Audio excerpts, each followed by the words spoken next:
అందరికీ నమస్కారం.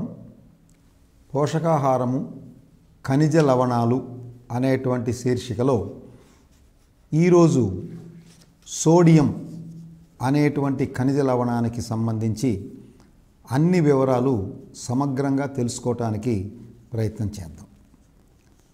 ఈ సోడియము పొటాషియము రెండూ కూడా జంట కవుల్లాగా మన శరీరంలో పనిచేస్తూ కణము లోపల కణము బయట ఉంటూ కణము బయట సోడియం అధికంగా ఉంటుంది, కణము లోపల పొటాషియం చాలా అధికంగా ఉంటుంది.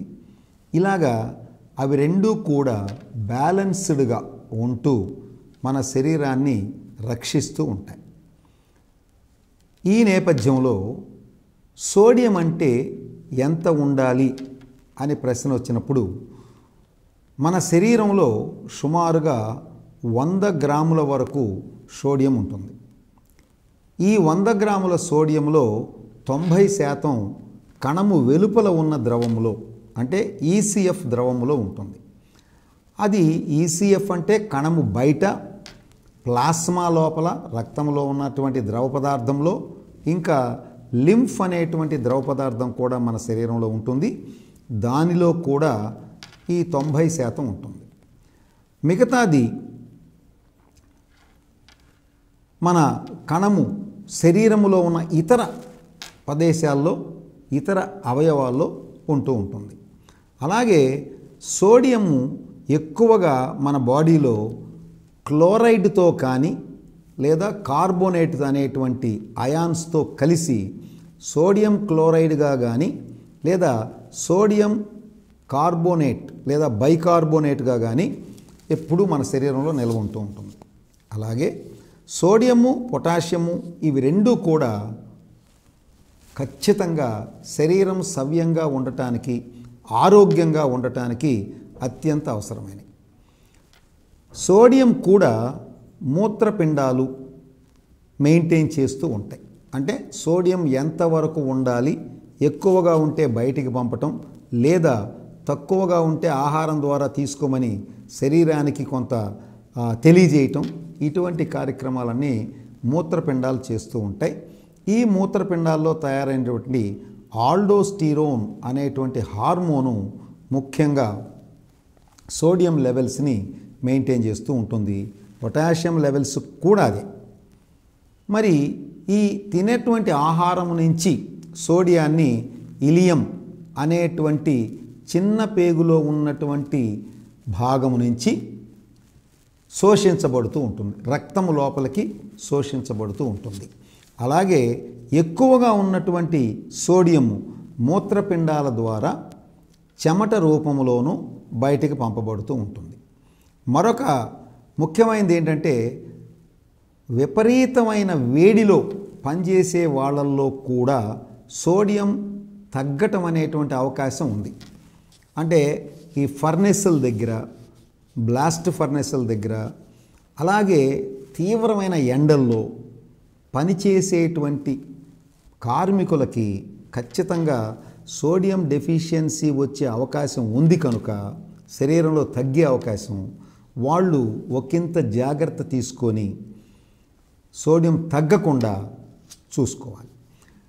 ఇటువంటి సోడియం ఎంత శరీరానికి అవసరం ఒక రోజుకి అనేటువంటిది మన Indian council of medical research వాళ్ళు తెలియజేసింది ఏంటంటే, పిల్లల్లో, చిన్న పిల్లల్లో అంటే సుమారుగా 10 సంవత్సరాల వరకు వయసున్న వాళ్ళల్లో 400 నుంచి 800 మిల్లీగ్రాములు ఒక రోజుకి అవసరం అవుతుంది.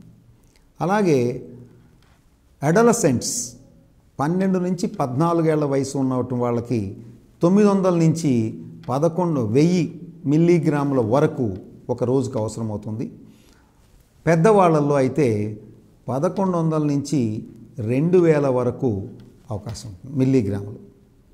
కనుక ఇంత మిల్లీగ్రాములు కరెక్ట్గా మనకి రావాలి, మన శరీరానికి సరిపోవాలి అంటే ఆహార పదార్థాల ద్వారా వచ్చేటువంటి సోడియంతో పాటు మనము టేబుల్ సాల్ట్ వాడుతూ ఉన్నాం. ఈ టేబుల్ సాల్ట్ శాస్త్రజ్ఞులు, న్యూట్రిషనిస్టులు చెప్పింది ఏమిటంటే ఎట్టి పరిస్థితుల్లో 5 నుంచి 6 గ్రాములు మించి ఒక రోజుకి తీసుకోవద్దు, వాడొద్దు అని చెప్తున్నారు. కానీ మరి దురదృష్టవశాత్తు 15 నుంచి 20 గ్రాముల వరకు వాడకానికి మన ప్రజలందరూ ఇవాళ సమాజంలో అలవాటు పడి ఉన్నారు. ఇదే బీపీ ఎస్టాబ్లిష్ అవటానికి ఒక ముఖ్య కారణంగా వైద్య శాస్త్రజ్ఞులు తెలియజేస్తున్నటువంటి అంశం. దీని తర్వాత ఏ ఏ ఆహార పదార్థాలలో మనకి సోడియం లభిస్తుంది అని నేషనల్ ఇన్స్టిట్యూట్ ఆఫ్ న్యూట్రిషన్ వాళ్ళ ప్రయోగాల ద్వారా మనకు తెలిసింది ఏంటంటే, ఆహారంతో పాటు వాడేటువంటి సాల్ట్, అంటే మనము టేబుల్ మీద సాల్ట్ పెట్టుకొని మజ్జిగలో వాటిల్లో వేసుకునే సాల్టు, మరియు కూరలు చేసేటప్పుడు వేసుకునేటువంటి సాల్టు, అలాగే కొంతమంది మన సమాజంలో అన్నంలో కూడా సాల్ట్ వేస్తారు. ఈ 3 విధాలుగా వచ్చేటువంటి సాల్టే మనకు కావలసినటువంటి సాల్ట్ కంటే కూడా ఎక్కువగానే తీసుకుంటున్నాం. మరి దీనికి తోడు ఆహార పదార్థాల ద్వారా వచ్చే సాల్టు కలిసినప్పుడు, అంటే మనం 6 గ్రాముల లోపు సాల్ట్ సరిపోద్ది అంటే యావరేజ్న మరొక 2 రెట్లు తింటూ మన శరీరాన్ని అంత పరిమాణం సాల్ట్కి అలవాటు చేసాం. ఇది కరెక్ట్గా చెప్పాలంటే చాలా ప్రమాదకరమైనటువంటి స్థితి. కనుక ప్రజలందరూ కూడా గ్రహించి ఉప్పుని ఎంత మేరకు మానేస్తే ది బెస్ట్ లేదా తగ్గించగలరు అనేటువంటి అంశాన్ని ఎవరికి వాళ్ళు పరిశీలన చేసుకొని తగ్గించుకోవటానికి ప్రయత్నం చేయమని విన్నపం. ఎక్కువగా సోడియం దొరికేటువంటి ఆహార పదార్థాల్లో పాల పొడులు, అలాగే పొటాటో చిప్స్, అలాగే కార్న్ ఫ్లేక్స్. కొంతమంది డైటింగ్ చేసేవాళ్ళు కార్న్ ఫ్లేక్స్ ఎక్కువగా తింటూ ఉంటారు, ఉదయం పూట బ్రేక్ఫాస్ట్ కానివ్వండి, మరొక రకంగా కానివ్వండి. కాబట్టి వాటిల్లో చిన్నపిల్లల్లో సహజంగా పొటాషియం చిప్స్ విపరీతంగా తినేటువంటి అలవాటు పెద్దవాళ్ళకు కూడా చాలామందికి ఉంటుంది. వీటిల్లో చాలా ఎక్కువగా రిచెస్ట్ సోర్స్ అంటారు, చాలా ఎక్కువగా సోడియం దొరికేటువంటి సోర్సు. మరి మధ్యస్థంగా మోడరేట్గా దొరికేటువంటి సోర్సులు ఏంటి ఆహారాలు అంటే మీట్ ప్రోడక్ట్స్, మాంసాహారము, దాంట్లోనే చికెను, ఫిష్, బీఫు. ఇవి మాంసాహారం లోపల లివర్, ఆర్గనల్ మీట్ అంటారు. ఇవి మధ్యస్థంగా సోడియం లభించేటువంటి ఆహార పదార్థాలు.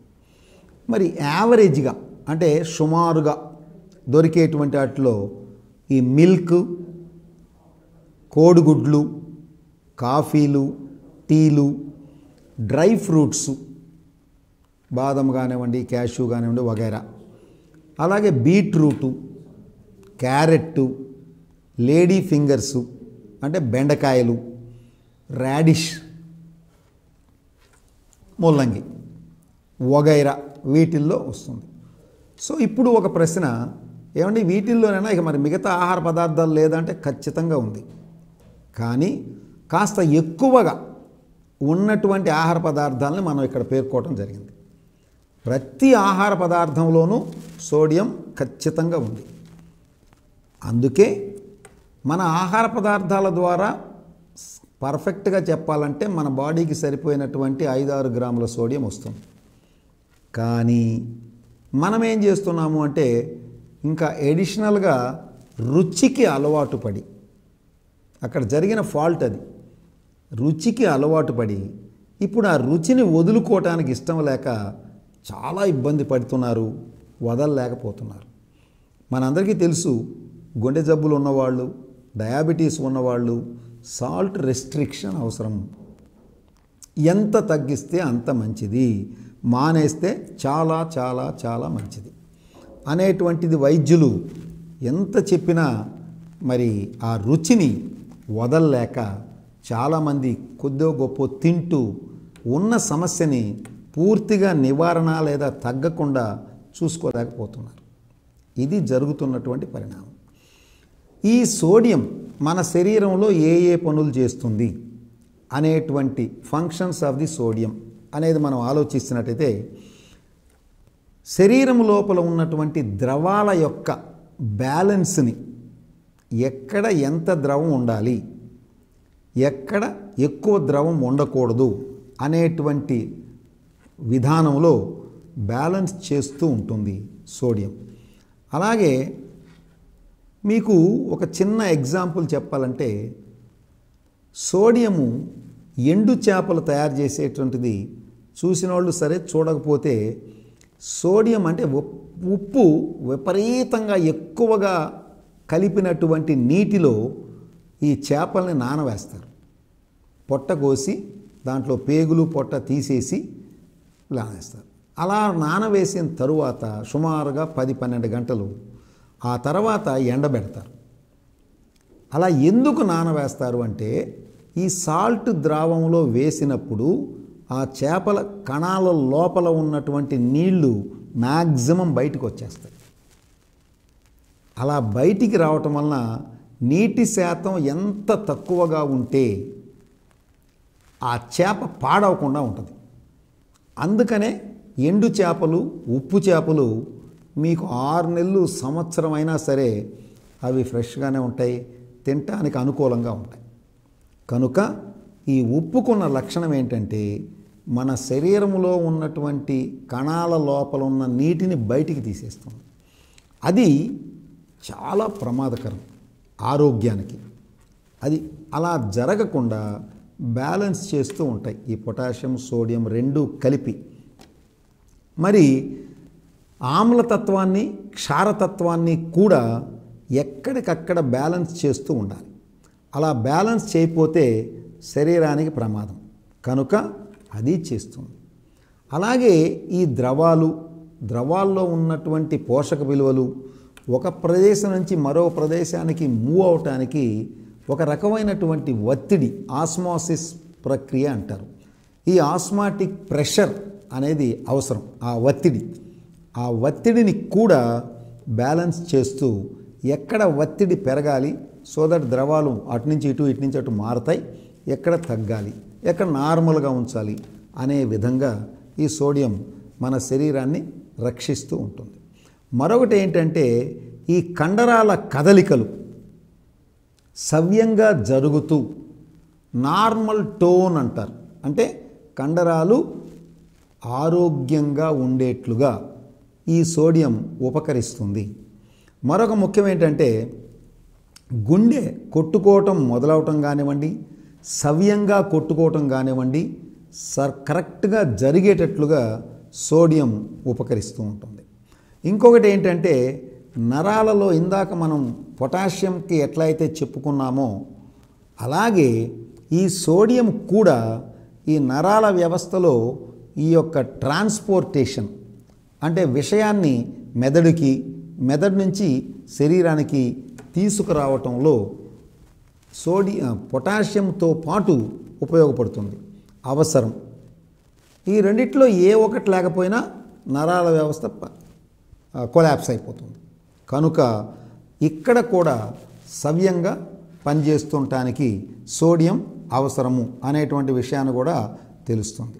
అలాగే కణము బయట అవసరం బట్టి బయట ఉన్నటువంటి ద్రవం లోపలికి వెళ్ళాలి, మళ్ళీ సమయాన్ని బట్టి లోపల ఉన్న ద్రవం కొంత బయటికి రావాలి. టు అండ్ ఫ్రో మూమెంట్ అంటాం. ఈ మూమెంటు సవ్యంగా జరుగుతూ ద్రవాల యొక్క సమతుల్యత, బ్యాలెన్స్ని కాపాడటానికి కూడా ఈ యొక్క సోడియం అత్యంత అవసరం. మరొక ముఖ్యమైన అవసరం ఏంటంటే, ఈ ఎముకల దృఢత్వం. అంటే ఉన్నటువంటి శరీరంలో ఎముకలు చాలా దృఢంగా ఉండాలి అంటే ఖచ్చితంగా ఈ యొక్క సోడియం అవసరం ఎంతైనా ఉంది అనేటువంటిది కూడా మనకి ప్రయోగాల ద్వారా తెలుస్తుంది. మరి ఇన్ని పనులు చేసేటువంటి సోడియం ఒకవేళ కావలసినంత మన శరీరంలో లేకపోతే అలాంటి పరిస్థితిని హైపోనాట్రీమియా అనేటువంటి శాస్త్రీయ పదంతో పిలుస్తారు. ఈ హైపోనాట్రీమియా అంటే కావలసినంత సోడియం మన శరీరంలో లేనటువంటి స్థితి. దీన్నే మరొక పదం సహజంగా డెఫిషియన్సీ అని కూడా పిలవచ్చు. మరి అటువంటి పరిస్థితి ఎందుకు వస్తుంది సహజంగా అంటే ప్రొలాంగ్డ్ వామిటింగ్స్ కానివ్వండి, డయేరియా కానివ్వండి, అంటే ఎక్కువగా విరోచనాలైనా, ఎక్కువగా వాంతులైనా, ఎప్పుడైతే వాటర్ బయటికి పోతుందో ఆ వాటర్తో పాటు పొటాషియం బయటికి పోతుంది, సోడియం కూడా బయటికి పోతుంది. అందుకనే 2-3 వాంతులు అయిన తర్వాతనో లేకపోతే 2-3 విరోచనాలు అయిన తర్వాతనో నీరసంగా ఉంది అని అనిపించినప్పుడు ఎలక్ట్రాల్ పౌడర్ తాగండి అని వైద్యులు సూచిస్తూ ఉంటారు. తద్వారా ఈ బయటికి వెళ్ళిపోయిన పొటాషియం, సోడియం స్థానే మరలా లోపలికి కావలసినంత ఈ 2 మూలకాలు రావటంతో శరీరం స్థిమితపడుతుంది అనేటువంటిది కూడా ఉంది. అలాగే సివియర్ డీహైడ్రేషన్, ఏ కారణం వల్లైనా ఎక్కువగా నీరు బయటకు పోతే దాన్ని సివియర్ డీహైడ్రేషన్ అంటారు. ఆ స్థితిలో కూడా హైపోనాట్రీమియా ఏర్పడే స్థితి ఉంది. మరొకటి ఏంటంటే క్రానిక్ రీనల్ ఫెయిల్యూర్ అంటారు. అంటే మూత్రపిండం తన పని తాను సవ్యంగా చేయలేని స్థితిలోకి వెళ్ళినప్పుడు కూడా ఖచ్చితంగా ఈ డెఫిషియన్సీ వచ్చేటువంటి అవకాశం ఉంది. కారణం ఏంటంటే సరిగా పనిచేయనటువంటి మూత్రపిండం బయటికి వెళుతున్నటువంటి సోడియాన్ని మరలా రీఅబ్జార్బ్ చేసుకోవాలి. అంటే మనకి మూత్రపిండంలో ఫిల్టరేషన్ అయిపోయిన తర్వాత ద్రవ పదార్థాల రూపంలో ఈ యొక్క అయాన్స్ వగైరా అన్నీ పోతూ ఉంటాయి.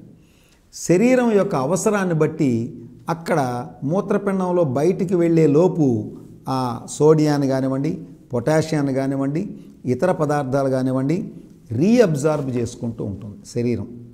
అటువంటి రీఅబ్జార్ప్షన్ సవ్యంగా జరగదు మూత్రపిండం పనిచేయకపోతే. అలా జరగనప్పుడు ఖచ్చితంగా ఎక్కువగా సోడియం బయటికి పోవచ్చు, పొటాషియం పోవచ్చు, ఇంకా అవసరమైన పదార్థాలు కూడా వెళ్ళిపోవచ్చు. అటువంటి నష్టం జరిగే అవకాశం ఉంది. అలాగే డిక్రీజ్ ఇన్ బ్లడ్ వాల్యూమ్, అంటే నీరు శాతం తగ్గే కొద్దీ రక్తం యొక్క పరిమాణం తగ్గే అవకాశం ఉంది.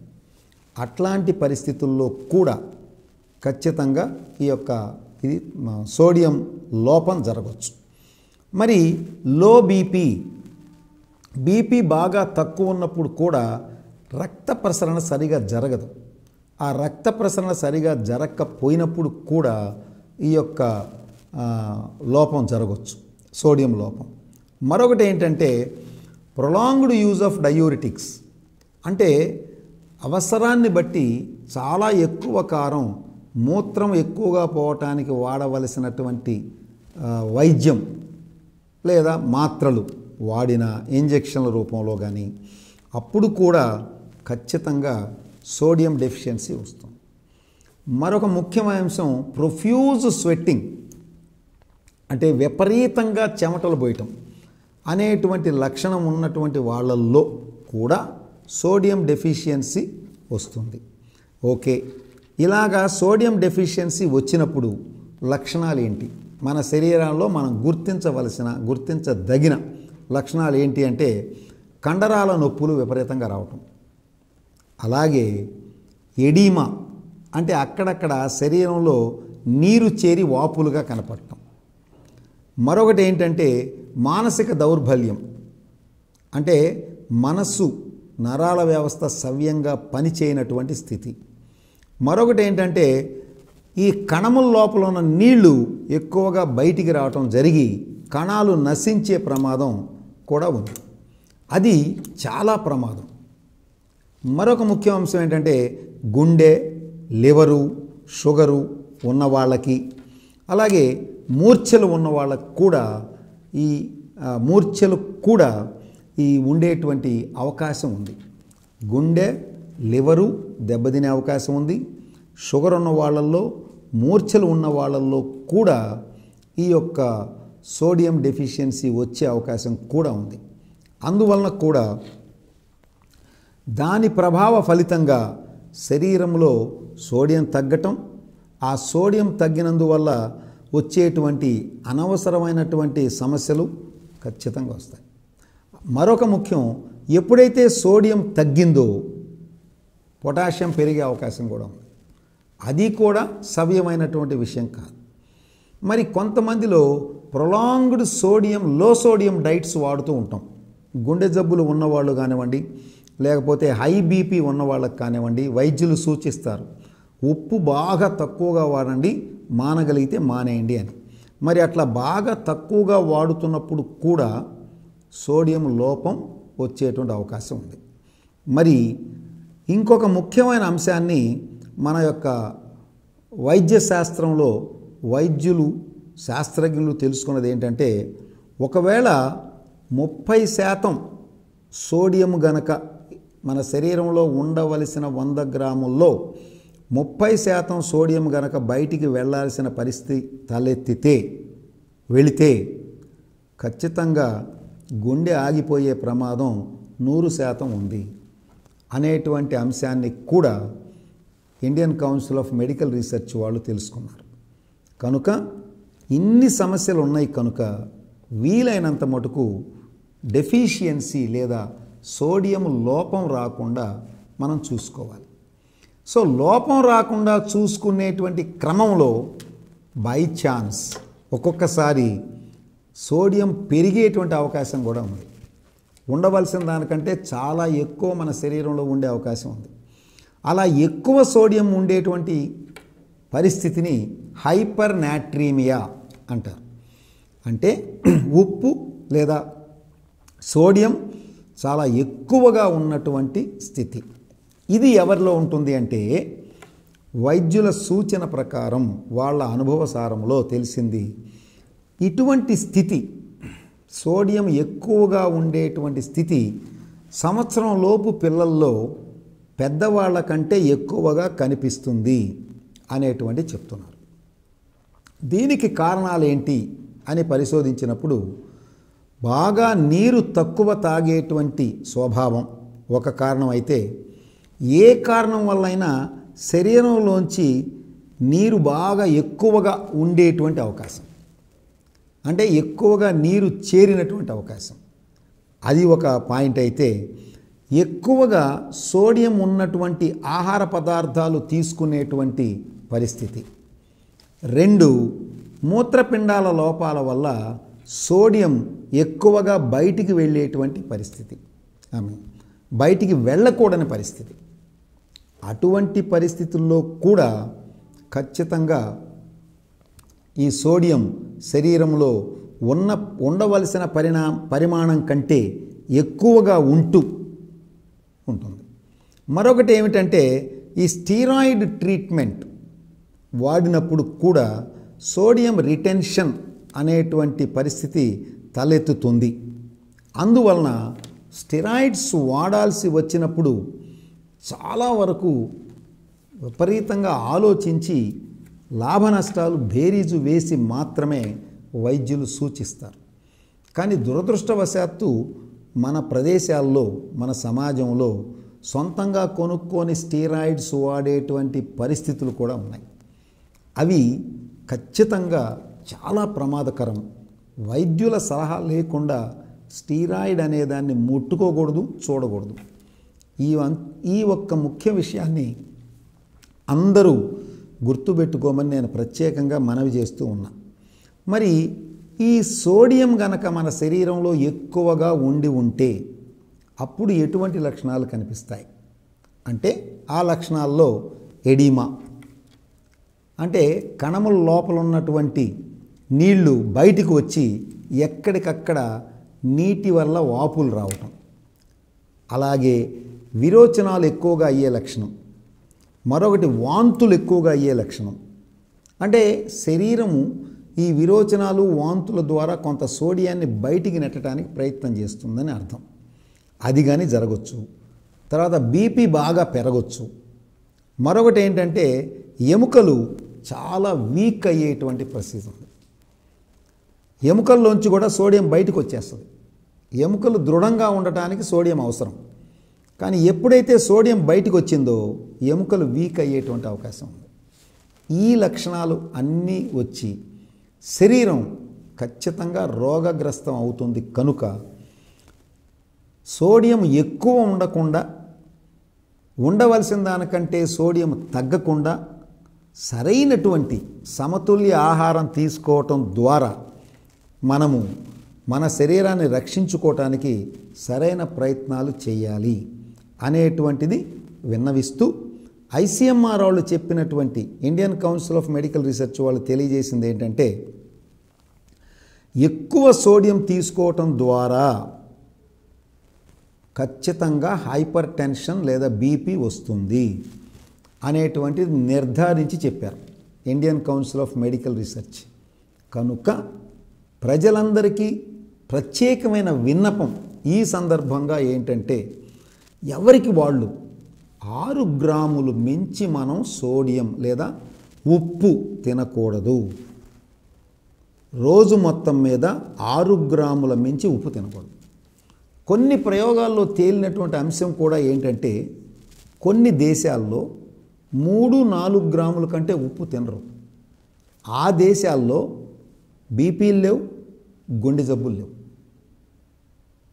అవి పరిశీలించిన తర్వాత మనకి ఐసీఎంఆర్ వాళ్ళు తెలియజేసినటువంటి ముఖ్యమైన అంశం, ఎక్కువ ఉప్పు తింటే బీపీ ఖచ్చితంగా వస్తుంది.